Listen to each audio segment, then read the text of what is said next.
Hello friends, back again with new video. Tiny machines ಬಂದಿದೆ friends. ಇದೆಲ್ಲ refurbished machines. ಇದೆಲ್ಲ import from USA. ತುಂಬ ಚೆನ್ನಾಗಿರುತ್ತೆ, ಫ್ರೆಶ್ ಲುಕ್ ಕಂಡೀಷನ್ ಇರುತ್ತೆ. ನೋಡಿ ಫ್ರೆಂಡ್ಸ್, ಕ್ವಾಂಟಿಟಿ ಇಲ್ಲಿಂದ ಸ್ಟಾರ್ಟ್ ಆಗಿ ಟೋಟಲ್ 100 ಪೀಸ್ ಇದೆ ಫ್ರೆಂಡ್ಸ್. ಟೋಟಲ್ 100 ಪೀಸ್ ಇದೆ. ಇಲ್ಲಿ ಕೂಡ ಇದೆ ಫ್ರೆಂಡ್ಸ್, ಟೆಸ್ಟಿಂಗ್ ಮಾಡ್ತಾ ಇದ್ದೀವಿ. ಇಲ್ಲಿ ಕೂಡ ಇದೆ. ಟೋಟಲ್ 100 ಪೀಸ್ ಇದೆ ಫ್ರೆಂಡ್ಸ್. ಇದರಲ್ಲಿ ಆಪ್ಷನ್ i3 ಇದೆ, i5 ಇದೆ ಆ್ಯಂಡ್ i7 ಇದೆ ಫ್ರೆಂಡ್ಸ್.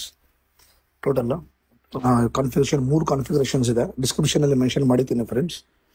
ಟೋಟಲ್ 3 ಕಾನ್ಫಿಗರೇಷನ್ಸ್ ಇದೆ ಇದು CP-ನಲ್ಲಿ. ಕಾನ್ಫಿಗರೇಷನ್ಸ್ ಹೈಯರ್ ಎಂಡ್ ಇದೆ, ಲೋಯರ್ ಎಂಡ್ ಇದೆ. ಇದರಲ್ಲಿ ಡೀಟೇಲ್ಸ್ ನೋಡಿ ಫ್ರೆಂಡ್ಸ್, ಎಲ್ಲ ತೋರಿಸ್ತೀನಿ.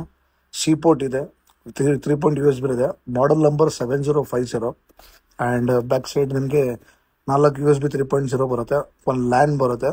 ಡೈರೆಕ್ಟ್ ಮಾನಿಟರ್ ಕನೆಕ್ಟ್ ಮಾಡ್ಬೋದು ಫ್ಯೂಚರ್ನಲ್ಲಿ. ಒಂದು HDMI ಇದೆ, ಒಂದು DP ಪೋರ್ಟ್ ಇದೆ. ಇದು ಚಾರ್ಜರ್ ಫಿಕ್ಸ್ ಮಾಡೋಕ್ಕೆ. ಇದು ವಿತ್ ಲೈಸೆನ್ಸ್ ಸ್ಟಿಕ್ಕರ್ ಇದೆ. Windows 10 license you can update ಮಾಡ್ಬೋದು. ಲೈಸೆನ್ಸ್ ಸ್ಟಿಕ್ಕರ್ ಇದೆ, ಲೈಸೆನ್ಸ್ ಇದೆ. ಆ್ಯಂಡ್ ವಿಂಡೋಸ್ 11 ಅಪ್ಡೇಟ್ ಮಾಡ್ಬೋದು. ಯಾರಿಗೆ ರಿಕ್ವೈರ್ಮೆಂಟ್ ಇದೆ ಫ್ರೆಂಡ್ಸ್, ಕಾಲ್ ಮಾಡಿ. ಆ್ಯಂಡ್ ಪ್ಲೀಸ್ ಫಾಲೋ ಮಾಡಿ, ಶೇರ್ ಮಾಡಿ, ಲೈಕ್ ಮಾಡಿ ಫ್ರೆಂಡ್ಸ್. ಸಪೋರ್ಟ್ ಮಾಡ್ತಾ ಇರಿ friends. Thank you so much. Take care. Good by.